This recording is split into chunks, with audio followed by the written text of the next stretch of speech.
As it is recorded that David, in the heat of battle, waxed faint, so may it be written of all the servants of the Lord.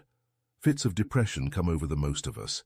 Usually cheerful as we may be, we must at intervals be cast down. The strong are not always vigorous, the wise not always ready, the brave not always courageous, and the joyous not always happy. There may be here and there men of iron, to whom wear and tear work no perceptible detriment, but surely the rust frets even these. And as for ordinary men, the Lord knows, and makes them to know that they are but dust. Knowing by most painful experience what deep depression of spirit means, being visited therewith at seasons by no means few or far between, I thought it might be consolatory to some of my brethren, if I gave my thoughts thereon, that younger men might not fancy that some strange thing had happened to them, when they became for a season possessed by melancholy, and that sadder men might know that one upon whom the sun has shone right joyously did not always walk in the light. It is not necessary by quotations from the biographies of eminent ministers to prove that seasons of fearful prostration have fallen to the lot of most, if not all of them. The life of Luther might suffice to give 1,000 instances, and he was by no means of the weaker sort. His great spirit was often in the 7th heaven of exaltation, and as frequently on the borders of despair. His very deathbed was not free from tempests, and he sobbed himself into his last sleep like a great wearied child. Instead of multiplying gases, let us dwell upon the reasons why these things are permitted, why it is that the children of light sometimes walk in the thick darkness, why the heralds of the daybreak find themselves at times in tenfold night. Is it not first that they are men? Being men, they are compassed with infirmity, and heirs of sorrow. Well said the wise man in the Apocrypha, Ecclesiasticus 11, 1, 2, 3, 4, and 5 to 8. Great travail is created for all men, and a heavy yoke on the sons of Adam, from the day that they go out of their mother's womb, unto that day that they return to the mother of all things, namely their thoughts and fear of their hearts, and their imagination of things that they wail for, and the day of death. From him that sitteth in the glorious throne, to him that sitteth beneath in the earth and ashes, from him that is clothed in blue silk, and weareth a crown, to him that is clothed in simple linen, wrath, envy, trouble, and unquietness, and fear of death and rigour, and such things come to both man and beast, but sevenfold to the ungodly. Grace guards us from much of this, but because we have not more of grace, we still suffer even from ills preventable. Even under the economy of redemption, it is most clear that we are to endure infirmities. Otherwise there were no need of the promised Spirit to help us in them. It is of need, be that we are sometimes in heaviness. Good men are promised tribulation in this world, and ministers may expect a larger share than others, that they may learn sympathy with the Lord's suffering people, and so may be fitting shepherds of an ailing flock. Disembodied spirits might have been sent to proclaim the word, but they could not have entered into the feelings of those who, being in this body, do groan, being burdened. Angels might have been ordained evangelists, but their celestial attributes would have disqualified them from having compassion on the ignorant. Men of marble might have been fashioned, but their impassive natures would have been a sarcasm upon our feebleness and a mockery of our wants. Men and men subject to human passions, the all-wise God has chosen to be his vessels of grace. Hence these tears, hence these perplexities and castings down. Moreover, most of us are in some way or other unsound physically. Here and there we meet with an old man who could not remember that ever he was laid aside for a day. But the great mass of us labour under some form or other of infirmity, either in body or mind. Certain bodily maladies, especially those connected with the digestive organs, the liver, and the spleen, are time-fruitful fountains of despondency, and let a man strive as he may against their influence, there will be hours and circumstances in which they will for a while overcome him. As to mental maladies, is any man altogether sane? Are we not all a little off the balance? Some minds appear to have a gloomy tinge essential to their very individuality. Of them it may be said, melancholy marked them for her own. fine minds withal, and ruled by noblest principles, but yet most prone to forget the silver lining, and to remember only the cloud. Such men may sing with the old poet, Thomas Washburne. Our hearts are broke, our harps unstringed be, our only music sighs and groans. Our songs are to the tune of lacrims, we're fretted all to skin and bones. These infirmities may be no detriment to a man's career of special usefulness. They may even have been imposed upon him by divine wisdom as necessary qualifications for his peculiar course of service. Some plants owe their medicinal qualities to the marsh in which they grow, others to the shades in which alone they flourish. There are precious fruits put forth by the moon, as well as by the sun. Boats need ballast as well as sail. A drag on the carriage wheel is no hindrance when the road runs downhill. Pain has, probably, in some cases, developed genius, hunting out the soul which otherwise might have slept like a lion in its den. Had it not been for the broken wing, some might have lost themselves in the clouds, some even of those choice doves, who now bear the olive branch in their mouths and show the way to the ark. But where in body and mind there are predisposing causes to lowness of spirit, it is no marvel if in dark moments the heart succumbs to them. The wonder in many cases is, and if inner lives could be written, men would see it so, how some ministers keep at their work at all, and still wear a smile upon their countenances. Grace has its triumphs still, and patience has its martyrs. Martyrs none the less to be honoured, because the flames kindle about their spirits rather than their bodies, and their burning is unseen of human eyes. The ministries of Jeremiah's are as acceptable as those of Isaiah's, and even the sullen Jonah is a true prophet of the Lord, as Nineveh felt full well. Despise not the lame, for it is written that they take the prey. But honour those who being faint are yet pursuing. The tender-eyed Leah was more fruitful than the beautiful Rachel, and the griefs of Hannah were more divine than the boastings of Peninnah. Blessed are they that mourn, said the man of sorrows, and let none account them otherwise when their tears are salted with grace. We have the treasure of the gospel in earthen vessels, and if there be a flaw in the vessel here and there, let none wonder. Our work, when earnestly undertaken, lays us open to attacks in the direction of depression. Who can bear the weight of souls without sometimes sinking to the dust? Passionate longings after men's conversion, if not fully satisfied, and when are they, consume the soul with anxiety and disappointment. To see the hopeful turn aside, the godly grow cold, professors abusing their privileges, and sinners waxing more bold in sin. Are not these sights enough to crush us to the earth? The kingdom comes not as we would. The reverend name is not hallowed as we desire, and for this we must weep.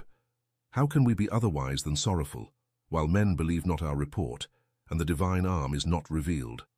All mental work tends to weary and to depress, for much study is a weariness of the flesh. But ours is more than mental work, it is heart work, the labour of our inmost soul. How often, on Lord's Day evenings, do we feel as if life were completely washed out of us? After pouring out our souls over our congregations, we feel like empty earthen pitchers which a child might break. Probably, if we were more like Paul and watched for souls at a nobler rate, we should know more of what it is to be eaten up by the zeal of the Lord's house. It is our duty and our privilege to exhaust our lives for Jesus. We are not to be living specimens of men in fine preservation, but living sacrifices whose lot is to be consumed. We are to spend and to be spent, not to lay ourselves up in lavender and nurse our flesh. Such soul travail as that of a faithful minister will bring on occasional seasons of exhaustion, when heart and flesh will fail. Moses' hands grew heavy in intercession, and Paul cried out, "Who is sufficient for these things?" Even John the Baptist is thought to have had his fainting fits, and the apostles were once amazed and were sore afraid. Our position in the church will also conduce to this. A minister fully equipped for his work will usually be a spirit by himself, above, beyond, and apart from others. The most loving of his people cannot enter into his peculiar thoughts, cares, and temptations. In the ranks, men walk shoulder to shoulder, with many comrades, but as the officer rises in rank, men of his standing are fewer in number.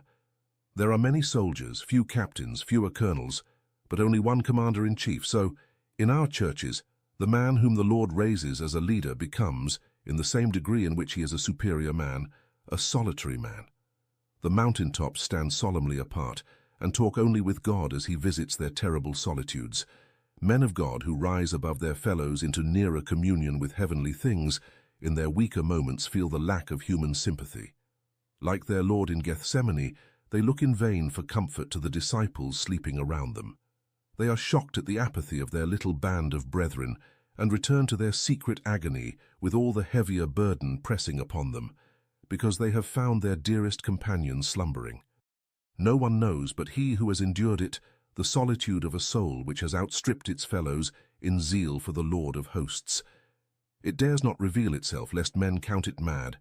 It cannot conceal itself, for a fire burns within its bones. Only before the Lord does it find rest. Our Lord, sending out his disciples by 2 and 2, manifested that he knew what was in men. But for such a man as Paul, it seems to me that no helpmeet was found. Barnabas or Silas or Luke were hills too low to hold high converse with such a Himalayan summit as the apostle of the Gentiles. This loneliness, which, if I mistake not, is felt by many of my brethren, is a fertile source of depression, and our ministers' fraternal meetings and the cultivation of holy intercourse with kindred minds will, with God's blessing, help us greatly to escape the snare. There can be little doubt that sedentary habits have a tendency to create despondency in some constitutions. Burton, in his Anatomy of Melancholy, has a chapter upon this cause of sadness, and quoting from one of the myriad authors whom he lays under contribution, he says, "Students are negligent of their bodies. Other men look to their tools. A painter will wash his pencils. A smith will look to his hammer, anvil, forge. A husbandman will mend his plough-irons and grind his hatchet if it be dull. A falconer or huntsman will have an especial care of his hawks, hounds, horses, dogs, etc. A musician will string and unstring his lute.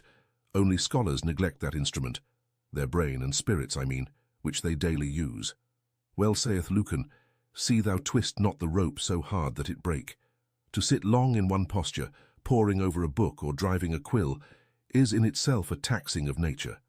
But add to this a badly ventilated chamber, a body which has long been without muscular exercise and a heart burdened with many cares, and we have all the elements for preparing a seething cauldron of despair, especially in the dim months of fog. When a blanket wraps the day, when the rotten woodland drips, and the leaf is stamped in clay. Let a man be naturally as blithe as a bird, he will hardly be able to bear up year after year against such a suicidal process. He will make his study a prison, and his books the warders of a jail, while nature lies outside his window calling him to health and beckoning him to joy. He who forgets the humming of the bees among the heather, the cooing of the wood-pigeons in the forest, the song of birds in the woods, the rippling of rills among the rushes, and the sighing of the wind among the pines, needs not wonder if his heart forgets to sing and his soul grows heavy. A day's breathing of fresh air upon the hills, or a few hours' ramble in the beech woods, umbrageous calm, would sweep the cobwebs out of the brain of scores of our toiling ministers who are now but half alive. A mouthful of sea air or a stiff walk in the wind's face would not give grace to the soul, but it would yield oxygen to the body, which is next best. Heaviest the heart is in a heavy air, every wind that rises blows away despair. The ferns and the rabbits, the streams and the trouts, the fir trees and the squirrels, the primroses and the violets, the farmyard, the new-mown hay and the fragrant hops. These are the best medicine for hypochondriacs, the surest tonics for the declining, the best refreshments for the weary. For lack of opportunity or inclination, these great remedies are neglected, and the student becomes a self-immolated victim. The times most favorable to fits of depression, so far as I have experienced, may be summed up in a brief catalogue. First among them I must mention the hour of great success, when at last a long-cherished desire is fulfilled, when God has been glorified greatly by our means, and a great triumph achieved. Then we are apt to faint. It might be imagined that amid special favours our soul would soar to heights of ecstasy and rejoice with joy unspeakable, but it is generally the reverse. The Lord seldom exposes his warriors to the perils of exultation over victory. He knows that few of them can endure such a test, and therefore dashes their cup with bitterness. See Elias after the fire has fallen from heaven. after Baal's priests have been slaughtered, and the rain has deluged the barren land. For him, no notes of self-complacent music, no strutting like a conqueror in robes of triumph. He flees from Jezebel, and feeling the revulsion of his intense excitement, he prays that he may die. Lie, who must never see death, yearns after the rest of the grave, even as Caesar, the world's monarch, in his moments of pain cried like a sick girl. Poor human nature cannot bear such strains as heavenly triumphs bring to it. There must come a reaction. Excess of joy or excitement must be paid for by subsequent depressions. While the trial lasts, the strength is equal to the emergency. But when it is over, natural weakness claims the right to show itself. Secretly sustained, Jacob can wrestle all night, but he must limp in the morning when the contest is over, lest he boast himself beyond measure. Paul may be caught up to the third heaven and hear unspeakable things, but a thorn in time flesh, a messenger of Satan to buffet him, must be the inevitable sequel. Men cannot bear unalloyed happiness. Even good men are not yet fit to have their brows with laurel and with myrtle bound, without enduring secret humiliation to keep them in their proper place. Whirled from off our feet by a revival, carried aloft by popularity, exalted by success in soul-winning, we should be as the chaff which the wind driveth away. Were it not that the gracious discipline of mercy breaks the ships of our vain glory with a strong east wind, and casts us shipwrecked, naked and forlorn upon the rock of ages. Before any great achievement, some measure of the same depression is very usual. Surveying the difficulties before us, our hearts sink within us. The sons of Anak stalk before us, and we are as grasshoppers in our own sight in their presence. The cities of Canaan are walled up to heaven, and who are we that we should hope to capture them? We are ready to cast down our weapons and take to our heels. Nineveh is a great city, and we would flee unto Tarshish sooner than encounter its noisy crowds. Already we look for a ship which may bear us quietly away from the terrible scene, and only a dread of tempest restrains our recreant footsteps. Such was my experience when I first became a pastor in London. My success appalled me, and the thought of the career which it seemed to open up so far from elating me cast me into the lowest depth, out of which I uttered my miserere and found no room for a gloria in excelsis. Who was I that I should continue to lead so great a multitude? I would betake me to my village obscurity, or emigrate to America, and find a solitary nest in the backwoods, where I might be sufficient for the things which would be demanded of me. It was just then that the curtain was rising upon my life work, and I dreaded what it might reveal. I hope I was not faithless, but I was timorous and filled with a sense of my own unfitness. I dreaded the work which a gracious providence had prepared for me. I felt myself a mere child and trembled as I heard the voice which said, "Arise and thresh the mountains and make them as chaff." This depression comes over me whenever the Lord is preparing a larger blessing for my ministry. The cloud is black before it breaks, and overshadows before it yields its deluge of mercy. Depression has now become to me as a prophet, in rough clothing, a John the Baptist, heralding the nearer coming of my Lord's richer benison. So have far better men found it. The scouring of the vessel has fitted it for the Master's use. Immersion in suffering has preceded the baptism of the Holy Ghost. Fasting gives an appetite for the banquet. The Lord is revealed in the backside of the desert, while his servant keepeth the sheep and waits in solitary awe. The wilderness is the way to Canaan. The low valley leads to the towering mountain. Defeat prepares for victory. The raven is sent forth before the dove. The darkest hour of the night precedes the day dawn. The mariners go down to the depths, but the next wave makes them mount to the heaven. Their soul is melted because of trouble before he bringeth them to their desired haven. In the midst of a long stretch of unbroken labor, the same affliction may be looked for. The bow cannot be always bent without fear of breaking. Repose is as needful to the mind as sleep to the body.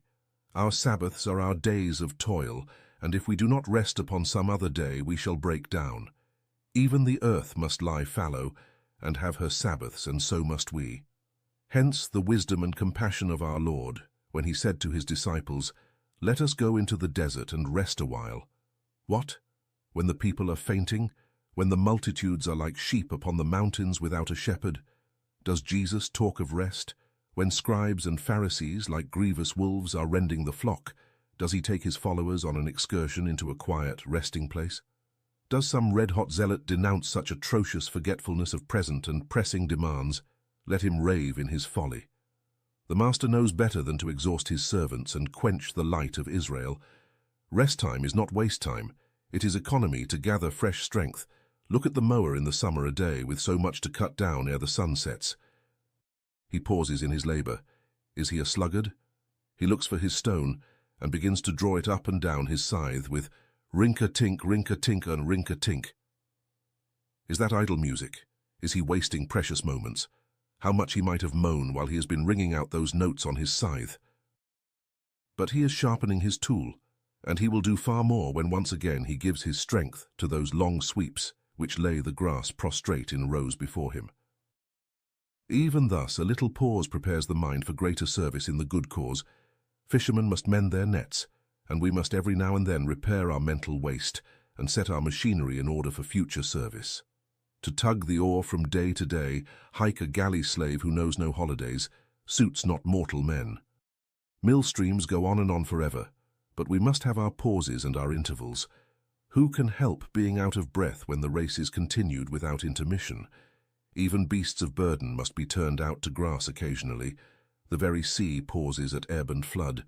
Earth keeps the Sabbath of the wintry months. And man, even when exalted to be God's ambassador, must rest or faint, must trim his lamp or let it burn low, must recruit his vigor or grow prematurely old. It is wisdom to take occasional furlough. In the long run, we shall do more by sometimes doing less. On forever without recreation may suit spirits emancipated from this heavy clay. But while we are in this tabernacle, we must every now and then cry halt, and serve the Lord by holy inaction and consecrated leisure.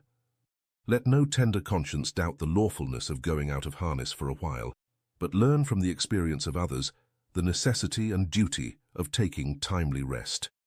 One crushing stroke has sometimes laid the minister very low. The brother most relied upon becomes a traitor. Judas lifts up his heel against the man who trusted him, and the preacher's heart for the moment fails him. We are all too apt to look to an arm of flesh, and from that propensity many of our sorrows arise. Equally overwhelming is the blow when an honored and beloved member yields to temptation and disgraces the holy name with which lie was named. Anything is better than this. This makes the preacher long for a lodge in some vast wilderness, where he may hide his head forever, and hear no more the blasphemous jeers of the ungodly. 10 years of toil do not take so much life out of us as we lose in a few hours by Ahithophel the traitor, or Demas the apostate. Strife also, and division, and slander, and foolish censures have often laid holy men prostrate, and made them go, as with a sword in their bones. Hard words wound some delicate minds very keenly. Many of the best of ministers, from the very spirituality of their character, are exceedingly sensitive. Too sensitive for such a world as this. A kick that scarce would move a horse would kill a sound divine. By experience the soul is hardened to the rough blows which are inevitable in our warfare. But at first these things utterly stagger us and send us to our homes wrapped in a horror of great darkness. The trials of a true minister are not few, and such as are caused by ungrateful professors are harder to bear than the coarsest attacks of avowed enemies. Let no man who looks for ease of mind and seeks the quietude of life enter the ministry. If he does so, he will flee from it in disgust. To the lot of few does it fall, to pass through such a horror of great darkness as that which fell upon me after the deplorable accident at the Surrey Music Hall. I was pressed beyond measure, and out of bounds with an enormous weight of misery. The tumult, the panic, the deaths were day and night before me. Auntie made life a burden. Then I sang in my sorrow. The tumult of my thoughts doth but increase my woe. My spirit languisheth, my heart is desolate and low. From that dream of horror I was awakened in a moment by the gracious application to my soul of the text, "Him hath God the Father exalted." The fact that Jesus is still great, let his servants suffer as they may, piloted me back to calm reason and peace. Should so terrible a calamity overtake any of my brethren, let them both patiently hope and quietly wait for the salvation of God. When troubles multiply and discouragements follow each other in long succession, like Job's messengers, Then, too, amid the perturbation of soul occasioned by evil tidings, despondency despoils the heart of all its peace. Constant dropping wears away stones, and the bravest minds feel the fret of repeated afflictions. If a scanty cupboard is rendered a severer trial by the sickness of a wife or the loss of a child, and if ungenerous remarks of hearers are followed by the opposition of deacons and the coolness of members, then, like Jacob, we are apt to cry, "All these things are against me." When David returned to Ziklag and found the city burned, goods stolen, wives carried off, and his troops ready to stone him, we read, "He encouraged himself in his God." And well was it for him that he could do so, for he would then have fainted if he had not believed to see the goodness of the Lord in the land of the living. Accumulated distresses increase each other's weight. They play into each other's hands, and like bands of robbers, ruthlessly destroy our comfort. Wave upon wave is severe work for the strongest swimmer. The place where two seas meet strains the most seaworthy keel. If there were a regulated pause between the buffetings of adversity, the spirit would stand prepared. But when they come suddenly and heavily, like the battering of great hailstones, the pilgrim may well be amazed. The last ounce breaks the camel's back, and when that last ounce is laid upon us, what wonder if we for a while are ready to give up the ghost? This evil will also come upon us, we know not why, and then it is all the more difficult to drive it away. Causeless depression is not to be reasoned with, nor can David's harp charm it away by sweet discoursings. As well fight with the mist as with this shapeless, undefinable, yet all-beclouding hopelessness. One affords himself no pity when in this case, because it seems so unreasonable and even sinful to be troubled without manifest cause. And yet troubled the man is, even in the very depths of his spirit. If those who laugh at such melancholy did but feel the grief of it for 1 hour, their laughter would he sobered into compassion. Resolution might perhaps shake it off, but where are we to find the resolution when the whole man is unstrung? The physician and the divine may unite their skill in such cases, and both find their hands full and more than full. The iron bolt which so mysteriously fastens the door of hope and holds our spirits in gloomy prison needs a heavenly hand to push it back.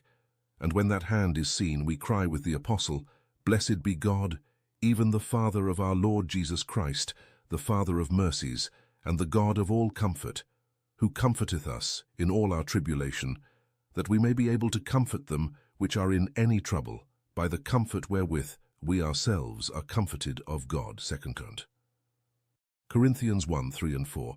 It is the God of all consolation who can, with sweet oblivious antidote, cleanse our poor bosoms of that perilous stuff which weighs upon the heart. Simon sinks till Jesus takes him by the hand. The devil within rends and tears the poor child till time word of authority commands him to come out of him. When we are ridden with horrible fears and weighed down with an intolerable incubus, we need but the sun of righteousness to rise, and the evils generated of our darkness are driven away. But nothing short of this will chase away time nightmare of the soul. Timothy Rogers, the author of a treatise on melancholy, and Simon Brown, the writer of some remarkably sweet hymns, proved in their own cases how unavailing is the help of man if the Lord withdraw the light from the soul. If it be inquired why the valley of the shadow of death must so often be traversed by the servants of King Jesus, the answer is not far to find. All this is promotive of the Lord's mode of working, which is summed up in these words, "Not by might nor by power, but by my Spirit, saith the Lord. Instruments shall be used, but their intrinsic weakness shall be clearly manifested. There shall be no division of the glory, no diminishing the honor due to the great worker. The man shall be emptied of self, and then filled with the Holy Ghost. In his own apprehension he shall be like a sere leaf driven of the tempest, and then shall be strengthened into a brazen wall against the enemies of truth." To hide pride from the worker is the great difficulty. Uninterrupted success and unfading joy in it would be more than our weak heads could bear. Our wine must needs be mixed with water, lest it turn our brains. My witness is that those who are honored of their Lord in public have usually to endure a secret chastening, or to carry a peculiar cross, lest by any means they exalt themselves and fall into the snare of the devil. How constantly the Lord calls Ezekiel Son of Man, amid his soarings into the superlative splendors, just when with eye undimmed he is strengthened to gaze into the excellent glory. The word Son of Man falls on his ears, sobering the heart, which else might have been intoxicated with the honor conferred upon it. Such humbling but salutary messages our depressions whisper in our ears. They tell us in a manner not to be mistaken that we are but men, frail, feeble, apt to faint. By all the castings down of his servants God is glorified, for they are led to magnify him when again he sets them on their feet, and even while prostrate in the dust their faith yields him praise. They speak all time more sweetly of his faithfulness, and are the more firmly established in his love. Such mature men as sonic elderly preachers are, could scarcely have been produced if they had not been emptied from vessel to vessel, and made to see their own emptiness, and the vanity of all things round about them. Glory be to God for the furnace, the hammer, and the file. Heaven shall be all the fuller of bliss because we have been filled with anguish here below, and earth shall be better tilled because of our training in the school of adversity. The lesson of wisdom is, be not dismayed by soul trouble. Count it no strange thing, but a part of ordinary ministerial experience. Should the power of depression be more than ordinary, think not that all is over with your usefulness. Cast not away your confidence, for it hath great recompense of reward. Even if the enemy's foot be on your neck, expect to rise amid overthrow him. Cast the burden of the present, along with the sin of the past and the fear of the future, upon the Lord, who forsaketh not his saints. Live by the day, aye, by the hour. Put no trust in frames and feelings. Care more for a grain of faith than a ton of excitement. Trust in God alone, and lean not on the reeds of human help. Be not surprised when friends fail you. It is a failing world. Never count upon immutability in man. Inconstancy you may reckon upon without fear of disappointment. The disciples of Jesus forsook him. Be not amazed if your adherents wander away to other teachers, as they were not your all when with you. All is not gone from you with their departure. Serve God with all your might while the candle is burning, and then, when it goes out for a season, you will have the less to regret. Be content to be nothing, for that is what you are. When your own emptiness is painfully forced upon your consciousness, chide yourself that you ever dreamed of being full except in the Lord. Set small store by present rewards. Be grateful for earnests, by the way, but look for the recompensing joy hereafter. Continue, with double earnestness, to serve your Lord when no visible result is before you. Any simpleton can follow the narrow path in the light. Faith, whose rare wisdom, enables us to march on in the dark with infallible accuracy, since she places her hand in that of her great guide.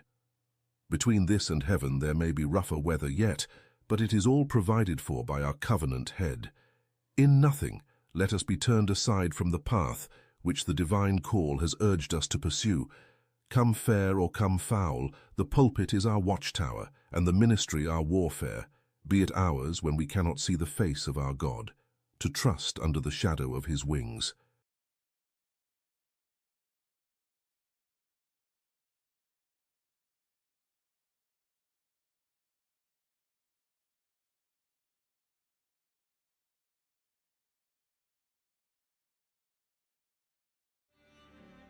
Thank you for watching. If you liked this video, please like, subscribe, and share a comment below.